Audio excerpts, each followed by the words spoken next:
Det øverste lag på Stevns Klint er kaldt Bryozokalken.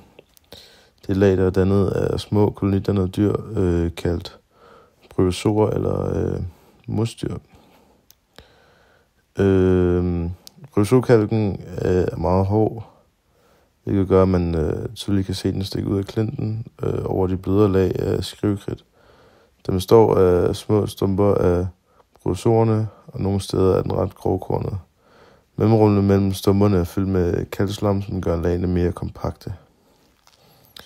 Så kort sagt, så er bryozokalken en af de vigtigste og mest synlige lag i Stevns Klint, og det fortæller os om det havliv, der fandtes for mange millioner år siden. Musdyrene levede forresten på havbunden.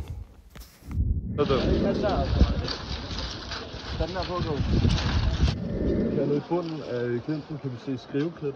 Skriveklidt, det kom fra algerne dengang, vi så klinten, og så fandt det til bunden, og så bygger det sig op.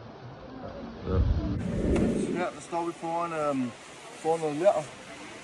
Og det kalder vi fiskelær, fordi at, der er meget fiskeskæl i det.